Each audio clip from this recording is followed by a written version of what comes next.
বাড়িতে থাকা উপকরণ দিয়ে যদি এই রকম চিকেন ফ্রাই বানানো যায় তাহলে রেস্টুরেন্টে অত দাম দিয়ে কেনার কোনো দরকার নেই। এই রকম বাড়িতে থাকা উপকরণ দিয়েই মচমচে কুড়মুড়ে চিকেন ফ্রাই। ভেতরটা হবে একদম জুসি আর বাইরেটা হবে ক্রাঞ্চি। দেখুন ভেতরটা দেখেই কতটা জুসি মনে হচ্ছে। এই রকম চিকেন ফ্রাই এই রেসিপি যদি আপনারা দেখেন অবশ্যই বানাতে পারবেন। কেএফসিতে বা অন্য জায়গায় এই রকম চিকেন ফ্রাই আমরা তো খাই, তবে বাড়িতে কিভাবে বানাতে হয় সেটা ঠিক বুঝতে পারি না। অনেকেই হয়তো অনেকবার ট্রাই করেছেন কিন্তু ওই রকম কেএফসির মতো হয় না। আজকে এই রেসিপি দেখে অবশ্যই বাড়িতে একবার ট্রাই করবেন। একদম 100% শিওর যে খেয়ে বাইরে থেকে আর কিনে খেতে ইচ্ছা করবে না। প্রথমেই আমি চিকেনগুলো ছোট ছোট করে কেটে নেব। এখানে কিন্তু আমি ছুরিটা একটু ক্যারাচে করে ধরেছি যাতে পিসগুলি খুব সুন্দরভাবে হয়। এইভাবে চিকেনগুলিকে আমি কিউব করে পিস করে নিয়েছি। তারপরে আমি চিকেনে দিয়ে দেব স্বাদ মতো নুন, দিয়েছি গোলমরিচের গুঁড়ো, লঙ্কার গুঁড়ো, সয়া সস 1/2 চা চামচ আর দিয়েছি বারবিকিউ সস। এটা অপশনাল, নাও দিতে পারেন, তবে দিলে স্বাদটা খুব ভালো আসে। আর দিয়েছি লেবুর রস। লেবুর রস যদি না থাকে তাহলে এখানে কিন্তু আপনারা ভিনিগার ইউজ করতে পারেন। আর দিয়েছি 2 চা চামচ আদা রসুন বাটা দিয়ে ভালো করে ম্যারিনেট করে আমি এখানে 1 ঘন্টার জন্য রেখে দেবো রেস্টে।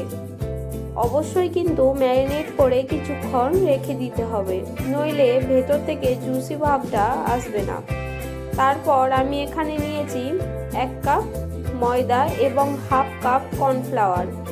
এখানে যতটা কর্নফ্লাওয়ার নেবেন তার ডবল কিন্তু ময়দা নেবেন।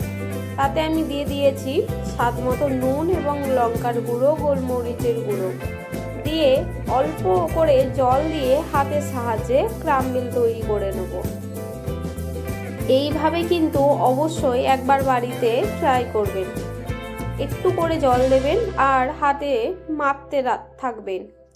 একবারেই কিন্তু অনেকটা জল দিলে তখন কিন্তু ময়দার গোলা হয়ে যাবে। একটু করে জল দিয়ে হাতে করে মেখে মেখে এরকম ক্রাম্বল করে নেবেন। তারপর চিকেনের পিসগুলি দিয়ে একটু ঝেড়ে এখানে তুলে নেবেন। এইভাবে প্রত্যেকটা চিকেন করে নেবেন। আশা করি বুঝতে পারছেন কিভাবে বানাচ্ছি। খুবই সহজ, একবার দেখলেই পারবেন। তারপর কড়াইয়ে তেল গরম করে আমি এখানে চিকেনের পিসগুলি দিয়ে দেব।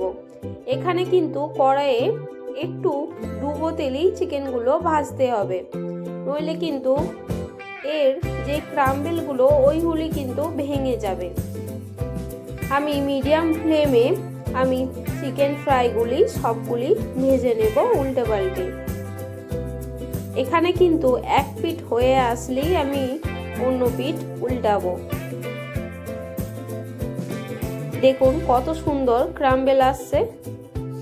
এখানে দেখুন একদম কেএফসি যেই চিকেন এর কোটিংটা হয় সেই রকমই দেখতে হয়েছে। যদি এই রেসিপি ফলো করে বানান আপনাদেরও কিন্তু এই রকমই দেখতে হবে, একদম কেএফসির মতো। আমি এখানে চিকেন ফ্রাইগুলি হয়ে গেছে, তুলে নেব। তারপরে আরেক কড়াইয়ে বসিয়ে দেবো। এখানে কিন্তু একবারে অনেকগুলি চিকেন ফ্রাই একসাথে ভাজবেন না, কম কম করে ভাজবেন যাতে একটার সাথে আরেকটা লেগে না থাকে। এখানে সবগুলি চিকেন ফ্রাই আমি ভেজে নামিয়ে নেব। এইটা দেখতে একদম রেস্টুরেন্টের মতো হয়েছিল কিনা বলুন। আর যদি চান ওপর থেকে চাট মশলা ছড়িয়ে সার্ভ করতে পারেন। একবার অবশ্যই বানাবেন।